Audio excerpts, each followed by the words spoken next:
ಮಾರುತೇಶ್ವರಲ್ಲಿ ನಮಸ್ಕರಿಸುತ್ತಾ ಇವತ್ತಿನ 2023 ವಿಧಾನಸಭೆ ಚುನಾವಣೆಯ ಪ್ರಯುಕ್ತ ಇಲ್ಲಿ ಆಗಮಿಸಿದಂತ ಭಾರತೀಯ ಜನತಾ ಪಕ್ಷದ ಅಭ್ಯರ್ಥಿಯಾದಂತ ಹೃದಯವಂತ ದೊಡ್ಡಗೌಡ ಪಾಟೀಲ್ ಅವರೇ ಹಾಗೂ ಈ ಸಭೆಯಲ್ಲಿ ಆಗಮಿಸಿದಂತ ಯಲ್ಲಪ್ಪ ಗದ್ದೆ ಅವರೇ ಹಾಗೂ ವಿಜಯ್ ನಾಯಕ್ ಅವರೇ ದೇಸಾಯಿ ಅವರೇ ಇಲ್ಲಿ ಆಗಮಿಸಿದಂತ ನಮ್ಮ ಕುಡಿ ವಕೀಲರೇ ಹಾಗೂ ಇನ್ನಿತರ ವಕೀಲ ಮಿತ್ರರೇ ಈ ಗ್ರಾಮದ ಗುರು ಹಿರಿಯರೇ ಅಕ್ಕ ತಂಗಿಯರೇ ಹಾಗೂ ಯುವಕರೇ ಇವತ್ತಿನ ದಿವಸ ನಾವು ಇಲ್ಲಿ ಬಂದಿದ್ದು ಭಾರತೀಯ ಜನತಾ ಪಕ್ಷದ ಪ್ರಚಾರಕ್ಕಾಗಿ ಭಾರತೀಯ ಜನತಾ ಪಕ್ಷದ ಹುರಿಯಾದಂತ ಹೃದಯವಂತ ದೊಡ್ಡನಗೌಡ ಪಾಟೀಲ್ ಅವರು ಅಭ್ಯರ್ಥಿಯಾಗಿದ್ದಾರೆ. ಯಾಕೆ ಇವ್ರಿಗೆ ಹಾಕ್ಬೇಕು ಅಥವಾ ಈಗಾಗಲೇ ಇತರ MLAಗಳಿಗೆ ಯಾಕೆ ಹಾಕ್ಬಾರ್ದು ಅಂತ ವಿಚಾರಣೆ ಮಾಡುವಂತ ಸಂದರ್ಭ ಇದು. ಅಲ್ಲಿ ಯಾರೋ ಕೂತ್ ಹೇಳ್ತಾ ಇದ್ರೆ ಯಾರೋ ಅವ್ರ ಪಾಪ ಎಣ್ಣೆ ಹಾಕಿರೋದು ಗೊತ್ತಿಲ್ಲ. ಆರಿಸಿ ಹೋದಾಗ ಒಂದ್ ದಿವಸ ನಮ್ಮ ಊರಿಗೆ ಬಂದಿಲ್ಲ ಅಂತ ನಿಜ ತಿಳ್ಕೊಳ್ಳಿ. ಯಾವತ್ತು ಯಾರೇ ಸಾಯಂಕಾಲ ಆದ್ರೂ ಕೂಡ ಜೋರಾಗಿ ಮಾತಾಡಿದ್ರೆ ಸತ್ಯ ಇರುತ್ತೆ. ಇವತ್ತಿನ ದಿವಸ ಸಾಯಂಕಾಲ ಸಂಜೆ ಸಮಯ ಪಾಪ ಭಯ ಬಿಟ್ಟು ಮಾತಾಡ್ತಾ ಇದ್ದಾರೆ. ಅದಕ್ಕೆ ಅರ್ಥ ಮಾಡ್ಕೋಬೇಕು. 5 ವರ್ಷ ಆದ್ರೂ ಕೂಡ ನಿಮ್ ಗ್ರಾಮಕ್ಕೆ ಬಂದಿಲ್ಲ. ಆದ್ರೂ ನಾನು ಇಲ್ಲಿ ಬಂದು ವಿಚಾರಿಸಿದೆ. ನಮ್ಮ ಸಂಬಂಧಿಕರು ಇದ್ದಾರೆ ಇಲ್ಲಿ ಇಬ್ರು. ಯಾರು ಹುಡುಗ ಓಡಾಡ್ತಿದ್ದಲ್ಲ ಅವ್ರ ತಂದೆ ಶಂಕರಪ್ಪ. ಅವ್ರು ಯಾವಾಗಲೂ ನನ್ನ ಹತ್ರ ಕೆಲಸಕ್ಕೆ ಬರೋಣ. ಶಂಕರಪ್ಪ ಮತ್ತು ಮುತ್ತಪ್ಪ ಅವ್ರು ಕಾಂಗ್ರೆಸ್ ಪಕ್ಷದಲ್ಲಿದ್ದಾರೆ. ಹೋದ ತಕ್ಷಣ ಕೇಳಿದೆ ನಾನು ಯಾವ ಪಕ್ಷದಲ್ಲಿದ್ದಾರೆ ಅಂತ ಕೇಳಿದೆ.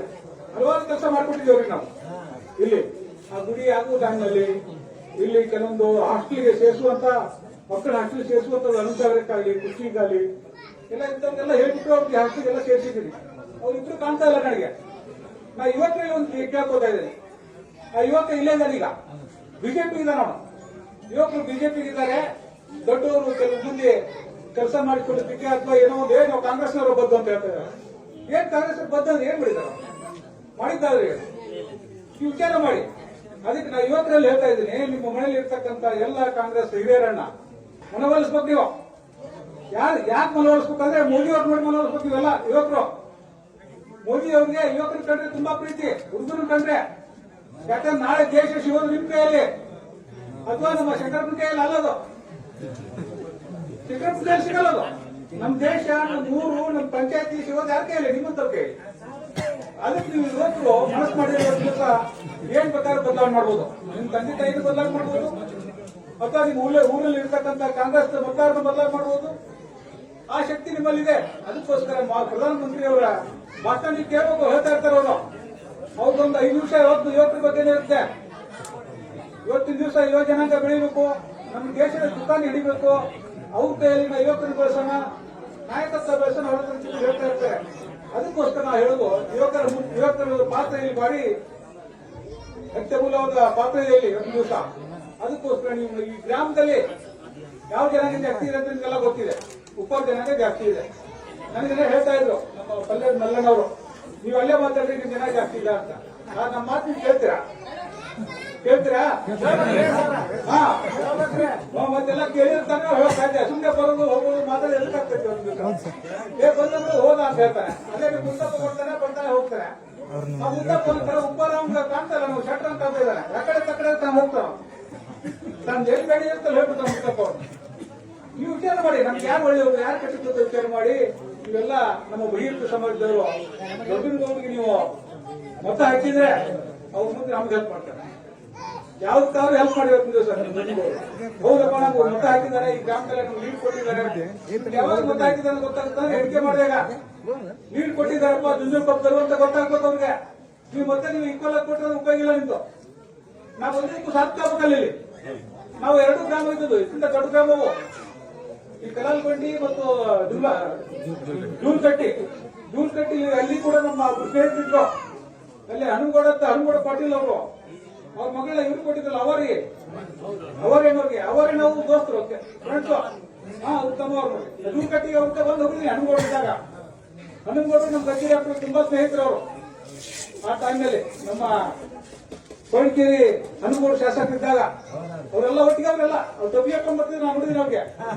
ಅದಕ್ಕೋಸ್ಕರ ನೀವು ಹೆಚ್ಚು ಕಡಿಮೆ ನಿಮ್ಮ ಜೂನ್ ಕಟ್ಟಿಯಲ್ಲಿ ಏನ್ ನಮ್ಗ ಮತ ಕೊಡ್ತಾರೆ, ಯಾವ ರೀತಿ ಅವರು ಮುಂದೆ ಅಥವಾ ಯಾವ ರೀತಿ ನಮ್ಗೆ ಹೆಚ್ಚಿನ ಸಂಖ್ಯೆಯಲ್ಲಿ ಮತ ಕೊಡ್ತಾರೆ ಕಾಂಗ್ರೆಸ್ ನಿಂತು ಆ ರೀತಿ ನೀವು ಇಲ್ಲಿ ಕೊಡ್ಬೇಕು ಅಂದ್ರೆ ನಾವು ಬದಲು ಸಾರ್ಥ ಆಗುತ್ತೆ. ಇಲ್ಲಿ ನಾನು ಇದೇ ಒಂದು ಮೂರು ನೋಡೋಣ ಕುಚಿ ತಾಲೂಕಿನಲ್ಲಿ ಜೂನ್ ಕಟ್ಟಿಯಲ್ಲಿ ಎಷ್ಟೊಂದು ಬಿಜೆಪಿಗೆ ಯಾಕೆ ಬೇಕು, ಯಾಕೆ ನೀವು ಹಾಕ್ಬೇಕು?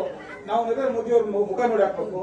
ಮತ್ತು ನಮ್ಮ ಬಸವರಾಜ ಬೊಮ್ಮಾಯಿ ಅವರು ಮಾಡಿದಂತಹ ಯೋಜನೆಗಳು, ಬಸವರಾಜ ಬೊಮ್ಮಾಯಿ ಮಾಡಿದಂತ ಯೋಜನೆ ಏನು ಗೊತ್ತಿಲ್ಲ ನಿಮ್ಗೆಲ್ಲ. ನಮ್ಗೆ ಅಭಿವೃದ್ಧಿ ನಿಗಮ ಮಾಡಿದ್ದಾರೆ, ಅಭಿವೃದ್ಧಿ ನಿಗಮ ಇದೆ, ಸಾಲ ಕೊಡ್ತಾರೆ. ಮತ್ತು ಇವತ್ತು ದಿವಸ ಕುರುಬ ಜನಾಂಗಕ್ಕೂ ಕೂಡ 10 ಕುರಿ ತೋಳಿಕ್ಕೆ ಅವರು ಸಾಲ ಕೊಡ್ತಾರೆ. ಆ ಯೋಜನೆ ಇದೆ. ಮತ್ತೆ ಅದು 10 ಕುರಿ, ಅದ್ರ ಜೊತೆ ಒಂದು ಕುರಿ ಸತ್ರ 5,000 ರೂಪಾಯಿ ಕೊಡ್ತಾರೆ. ಯಾರೇ ಇರ್ಲಿ, ಕುರುಬರಂತಲ್ಲ, ಈ ಕುರಿ ಸಾಕಾಣಿಕೆ ಯಾರಾದ್ರೂ ಮಾಡಿದ್ರು ಕೂಡ ಒಂದು ಕುರಿ ಸತ್ರೆ 5,000 ರೂಪಾಯಿ ನೀವು ಕೊಡ್ತಾರೆ. ಅದ್ರ ಜೊತೆಗೆ ನೀವು 10 ಕುರಿ ತಗೊಂಡ್ರೆ ಒಂದು ಟಗರು ಕೊಟ್ಟು ನೀವು ಸಾಲ ಕೊಡ್ತಾರೆ. ಇಂಥವೆಲ್ಲ ಯೋಜನೆಗಳಿದಾವೆ. ಅದೆಲ್ಲ ಹಿಂದೂ ಜನಾಂಗಕ್ಕೆ ಬಹಳ ಅನ್ವಯಿಸುತ್ತೆ. ಅದಕ್ಕೋಸ್ಕರ ನೀವು ಹಿಂದೂ ಜನಾಂಗ ಇರ್ತಕ್ಕಂಥವ್ರು ಒಂದು ಓಟು ಕೂಡ ಹೋಗ್ಬಾರ್ದು. ಯಾಕೆ ಹೋಗ್ಬಾರ್ದು ಅಂತ ಹೇಳ್ತೀನಿ ನಮ್ಗೆ. ಯಾಕೆ ಹೋಗ್ಬಾರ್ದು ಅಂತ ಲೆಕ್ಕ ಹಾಕಿ ಕಾಂಗ್ರೆಸ್ಗೆ ಏನಪ್ಪ ಈ ವರ್ಷದಲ್ಲಿ ನಿಮ್ಗೆಲ್ಲ ಮಾಡಿದ್ದಾರೆ, ಯಾರಿಗೇನ್ ಮಾಡಿದ್ದಾರೆ? ಇವ್ರು ಹೇಳಿದಂಗೆ ಆಗ್ಲೇ ಇವ್ರು ಹೇಳಿದ್ರು ನಮ್ಮ ಎಲ್ಲಪ್ಪರು ಯಾವ ರೀತಿ ಮಾಡಿದ್ದಾರೆ, ಏನ್ ಮಾಡಿದ್ದಾರೆ, ಏನ್ ಜನ ಮಾಡಿದ್ರು ಬೇಕಲ್ಲ. ನಮ್ಗೆ ಓಟ್ ಹಾಕ್ಬಿಟ್ಟಂಗೆ ದುಡ್ಡು ಕೊಟ್ಟು ನಮ್ಗೆ ಸೆರೆ ಕೊಟ್ರೆ ನಮ್ಗೆ ಅದು ಕೊಟ್ಟಂಗಲ್ಲ. ಈಗೇನು 10 ಕುರಿ ಕೊಡ್ತಾರ ಅದಕ್ಕೆ ನಿಮ್ಗೆ ಬದುಕಾಗುತ್ತೆ, ಅದು ಮರಿ ಹಾಕುತ್ತೆ. ನಿಮ್ಮ ಜೀವನೋಪಯೋಗಕ್ಕಾಗಿ ಏನಾದ್ರು ಒಂದು ಸಿಗುತ್ತಲ್ಲ ನಿಮ್ಗೆ ಅಂತದಕ್ಕೆ. ಅದೇ ನಿಮ್ಗೆ ಓಟ್ ಹಾಕೋಕ್ಕಿಂತ ಮುಂಚೆ ಒಂದು 500 ರೂಪಾಯಿ ಕೊಟ್ಟು ಒಂದು ಬಾಟ್ಲಿ ಸೆರೆ ಕುಡಿ ಅಂತ ಕೊಡ್ರಿ ಏನಾಗುತ್ತೆ ಹೇಳಿ? ಇದು ಚಿಂತನೆ ಮಾಡುವಂತ ಅವಶ್ಯಕತೆ ಈಗಿನ ಕಾಲದಲ್ಲಿ, ಎಸ್ಪೆಷಲಿ ಯುವಕರು ಯಾವ ಬಾಟ್ಲಿ ಸೆರೆ ಕೊಟ್ರೆ ಅಥವಾ ರೊಕ್ಕ ಕೊಟ್ರೆ ಅದು ಮುಗಿಲಿಲ್ಲ ಓಟ್ ಹಾಕೋದು. ಓಟಿಗೆ ಬಹಳ ಮಹತ್ವ ಇದೆ. ಇವ್ರು ಹೇಳ್ತಾ ಇದ್ರು ನರೇಂದ್ರ ಮೋದಿ ಅವರು, ನಿಮ್ಮ ಒಂದು ಓಟ್ನಿಂದ ಇವತ್ತಿನ ದಿವಸ ಜಗತ್ತಿನಲ್ಲಿ ನಾನು ಗುರುತಿಸಿಕೊಳ್ಳುವಂತಾಗಿದೆ. ಈ ಒಂದು ಏಕ್ ಬಟನ್ ದಬಾಯಿತು ಹಮ್ ಪುನಃ ಪ್ರಧಾನಮಂತ್ರಿ ಬಳಿಗೆ ಅಂತ ಹೇಳಿದಾರೆ ಅವರು. 2024ರಲ್ಲಿ ಮತ್ತೆ ಪ್ರಧಾನಮಂತ್ರಿ ಆಗ್ಬೇಕು ಅವರು ನರೇಂದ್ರ ಮೋದಿ ಅವರು. ಅದಕ್ಕೋಸ್ಕರ ನಾ ಹೇಳೋದು, ನೀವು ವಿಚಾರ ಮಾಡಿ. ನಾ ಹೇಳಿದಂತ ನೀವು ಹೇಳ್ಬೇಡಿ ಯಾವ್ದು ಒಳ್ಳೆಯವರು ಯಾರು ಕೆಟ್ಟದ್ದು. ಇವತ್ತಿನ ದಿವಸ ಪೊಲೀಸ್ ಸ್ಟೇಷನ್ ನಲ್ಲಿ ನ್ಯಾಯ ಯಾರು ಹಚ್ಚಿ ಕಳಿಸ್ತಾರೆ, ಯಾರಿಗೆ ಪೊಲೀಸ್ ಸ್ಟೇಷನ್ ನಲ್ಲಿ ಯಾಕೆ ಬಡಿ ಅಂತ ಹೇಳ್ತಾರೆ, ಕೇಸ್ ಆನ್ಲೈನ್ ಮಾಡ್ತಾ ಹೇಳ್ತಾರೆ. ಅದನ್ನೆಲ್ಲ ನೀವು ಚಿಂತನೆ ಮಾಡಿ. ನಾವು ಇವತ್ತು ದಿವಸ ಮತಯಾಚನೆಗೆ ಬಂದಿದ್ದೀವಿ. ತಾವೆಲ್ಲರೂ ನನ್ನ ಮಾತು ಕೇಳ್ತೀರಿ ಅಂದ್ಕೊಂಡು ನಂಬಿದ್ದೀನಿ. ಅಟ್ಲೀಸ್ಟ್ ನಿಮ್ಗೆ ಇಲ್ಲಿ ನಮ್ಗೆ ಹೆಚ್ಚುವರಿ ಮತ ಬರಬೇಕು, ಅದಕ್ಕಿಂತ ನಮ್ಗೆ ಹೆಚ್ಚು ಬರಬೇಕು ಅಂತ ಸಂದರ್ಭದಲ್ಲಿ ಹೇಳಿ ನಮ್ಮ ಹೃದಯಂತ ಮುಂದಿನ ಶಾಸಕರಾಗುವ ಪ್ರಯತ್ನದಲ್ಲಿರುವಂತ ನಮ್ಮ ಹನುಮಗೌಡ, ನಮ್ಮ ದೊಡ್ಡಗೌಡ ಪಾಟೀಲರಿಗೆ ತಮ್ಮ ಮತವನ್ನು ಕೊಟ್ಟು, ಹೆಣ್ಮಕ್ಳು ಕೂಡ ನೀವೆಲ್ಲ ಮನೆಗೆ ಹೋಗಿ ಹೆಣ್ಮಕ್ಳಿಗೆ ಹೇಳ್ಬೇಕು. ಇನ್ನು ಹಳೆ ಕಾಲದಲ್ಲಿ ಬದಲಾವಣೆ ಮಾಡುವಂತ ಶಕ್ತಿ ನಿಮ್ಮ ಯುವಕರಿಗಿದೆ. ನಾವು ಹೆಚ್ಚು ನಂಬಿದ ಯುವಕರನ್ನ ನೀವೆಲ್ಲ ಮತ ಚಲಾಯಿಸಿ ಅತಿ ಅಂತರದಿಂದ ಗೆಲ್ಲಿಸಬೇಕು ಅಂತ ತಿಳ್ಕೊಂಡು ಹೇಳಿ ನನ್ನ ಮಾತನ್ನು ಮುಗಿಸ್ತಾರೆ.